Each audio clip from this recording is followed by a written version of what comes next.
The Parthian Empire is one of the most important ancient powers many people barely hear about.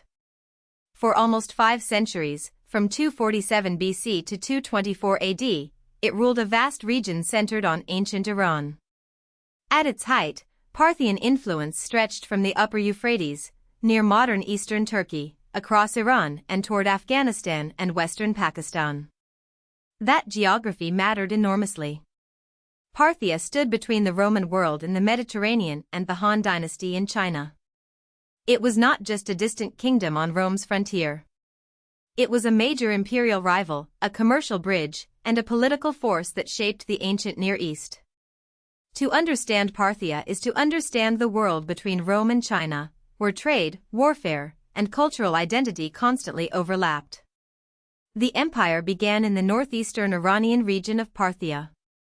At the time, this area was under the Seleucid Empire, one of the Hellenistic states that emerged after Alexander the Great's conquests. Seleucid power looked impressive on a map, but it was difficult to hold together. The empire covered many peoples, languages, and local elites, and its outer provinces were especially hard to control. Into this unstable frontier came Arsacid I, leader of the Parnai tribe. Around 247 BC, he conquered Parthia from Andragoras, a local governor who was already rebelling against the Seleucids. This was the beginning of the Arsacid dynasty.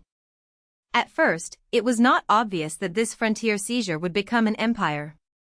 But it created a new Iranian power base outside direct Hellenistic control. The decisive expansion came under Mithridates I, who ruled in the 2nd century BC. He pushed Parthian power far beyond its northeastern origins by taking Media and Mesopotamia from the Seleucids.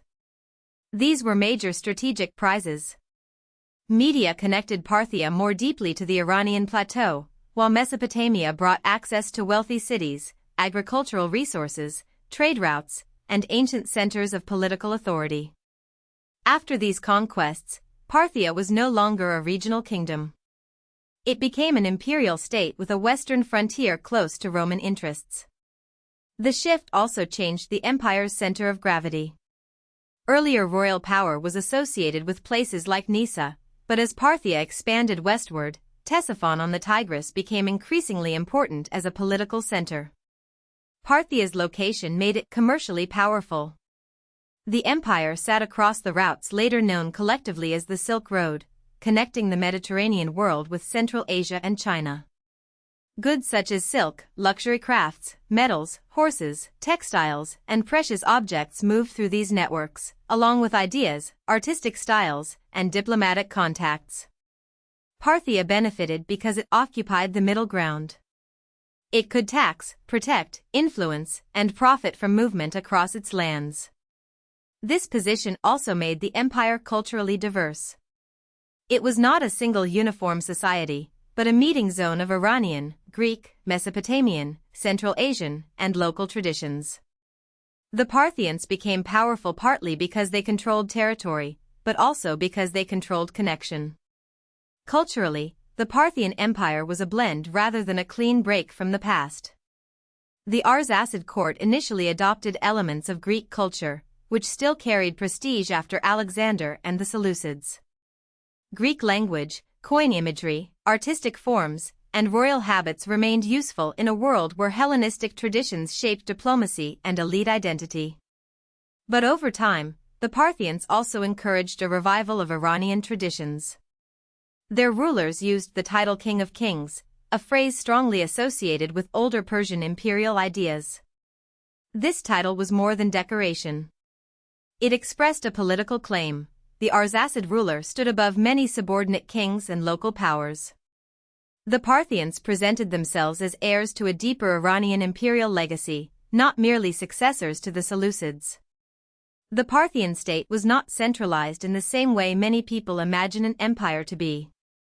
Instead of directly controlling every region through a uniform bureaucracy, the Arsacids accepted many local kings as vassals.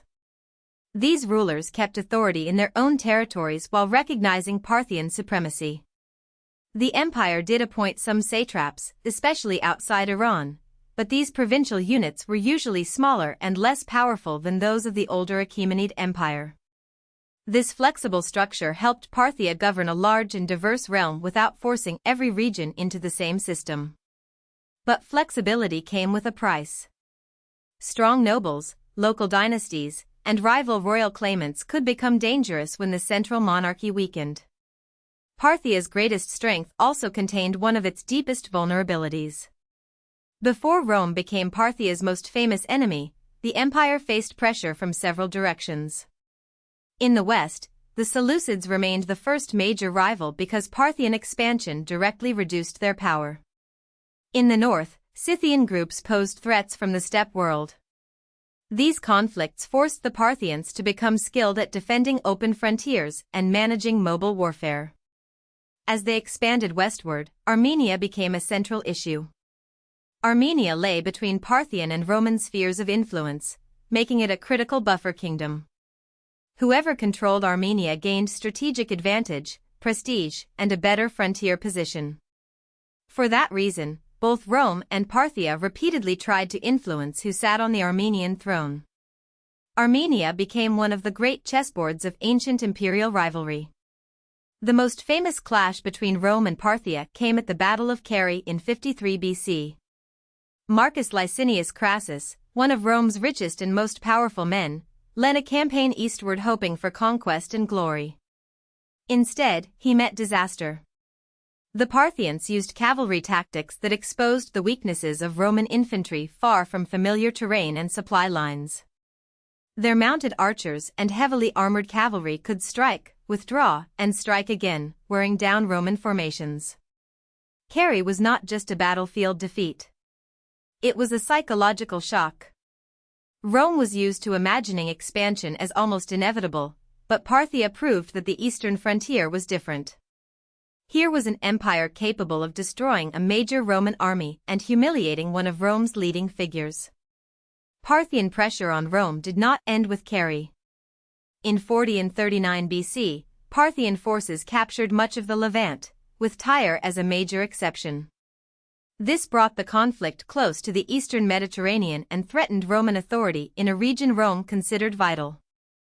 Mark Antony later led a counterattack, and the struggle continued in different forms for centuries. Roman emperors invaded Mesopotamia several times during the Roman-Parthian Wars. They even captured major cities such as Seleucia and Ctesiphon. Yet these victories rarely became lasting conquest. The frontier could be breached, cities could fall, and prestige could shift, but Parthia endured.